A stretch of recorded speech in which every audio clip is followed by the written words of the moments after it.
राम राम जी सारा मैं सुनीता आज फिर आ गई हूँ अपने एचटेट पेपर 2 के 30 डेज चैलेंज के डे 6 के साथ। आई होप आप सभी स्वस्थ होगे, मस्त होगे और अपना काम अच्छे से कर रहे होगे। तो मेरे दिन की शुरुआत होती है आज 4:40 पर। सबसे पहले तो अगर आप चैनल पर नए हैं या पहली बार मेरी वीडियो देख रहे हैं तो चैनल को सब्सक्राइब करके बेल आइकन को प्रेस कर लें, क्योंकि यहाँ पर आपको पढ़ाई से रिलेटेड अपडेट्स के साथ साथ मोटिवेशनल वीडियोस भी मिलती हैं।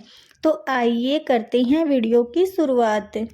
यहाँ सबसे पहले उठकर मैंने एक गिलास गुनगुना पानी पीकर पॉलिटी से अपनी पढ़ाई की शुरुआत की।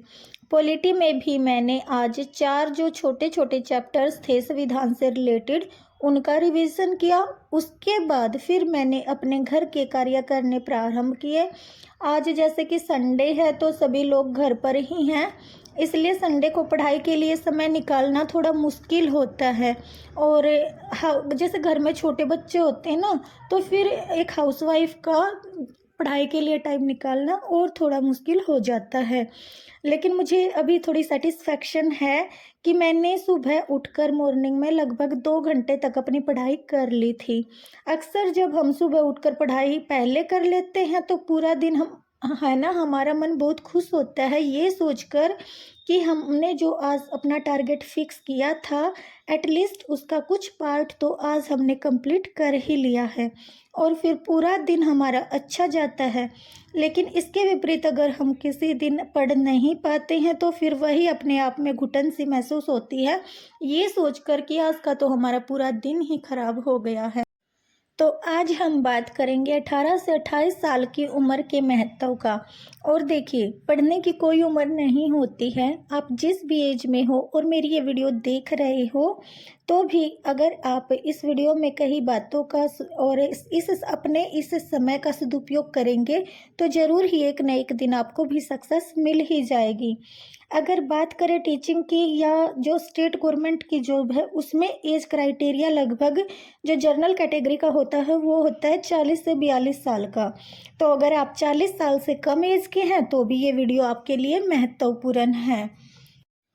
तो देखिए दोस्तों, अगर आपकी एज 18 से 28 साल की है या फिर मतलब आपके कोई भी एग्ज़ाम में अगर आप फॉर्म फिल कर सकते हैं तो जो आपकी उम्र है वो बहुत ही खास है। ये वो समय है जब हम अपने जीवन के बहुत महत्वपूर्ण निर्णय लेते हैं, और यही वह समय है जब हम अपने सपनों को आकार देते हैं और अपने भविष्य की नींव रखते हैं। यही वो समय होता है जब आपकी पूरी जिंदगी या तो बिगड़ सकती है या फिर सुधर सकती है। यही वह समय है जब आप अपने करियर, शिक्षा और व्यक्तिगत जीवन के बारे में महत्वपूर्ण निर्णय लेते हैं, और यही वह समय है जब आप अपने क्षमताओं को पहचानते हैं और अपने बारे में पहचानते हैं। यह आपके हाथ में है कि अब आप क्या चुनते हैं। आपके पास कई सारे विकल्प हो सकते हैं और हर विकल्प का अपना महत्व होता है, और यह वह समय है जब आप अपने जीवन के मार्ग को चुनते हैं और अपने लक्ष्यों की दिशा में कदम बढ़ाते हैं। आपके पास ऊर्जा है, जोश है और सपने देखने की हिम्मत है। ये वो समय है जब आप अपने सपनों को साकार करने के लिए मेहनत करते हैं।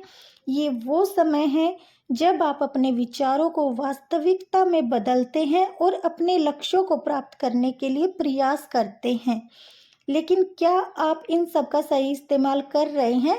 ये सवाल यहाँ पर बहुत ही ज़्यादा महत्वपूर्ण हो जाता है। ये वो समय है जब आप अपने समय का सही उपयोग करते हैं। तो अब आगे का मैं बाद में बताऊंगी। पहले अब बारी है ये बताने की कि मैंने दिन में भी अपने लिए फिर टाइम निकाल लिया था काम वगैरह करके। फिर मैंने आज रीजनिंग की मैराथन क्लास ली थी। ये आप देख सकते हो, जो ये मैम है अचीवर्स एकेडमी वाले, तो मैंने इन मैम की क्लास ली थी और मैंने मैराथन क्लास लगभग 2.5 घंटे की मैंने आज कंप्लीट कर ली है। और इसमें ना मैम ने जो एचटेट में पिछले प्रीवियस ईयर में जो भी एचटेट का पेपर हुए हैं उनमें जो रीजनिंग आई थी तो वही पेपर वाली रीजनिंग ही मैम ने करवाई हैं और कुछ एक्स्ट्रा उससे मिलते जुलते क्वेश्चंस हैं वो करवाए हैं।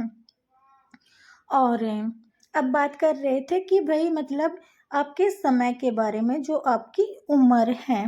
तो देखिए, आप क्या करना चाहते हैं, आपकी ज़िंदगी का मकसद क्या है। और सपने देखना ना बहुत ज़रूरी है।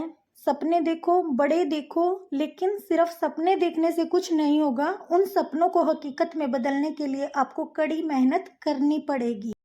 सबसे पहले तो आप अपने लक्ष्य को स्पष्ट कीजिए। पढ़ाई शुरू करने से पहले यह तय कीजिए कि आप क्यों पढ़ रहे हैं।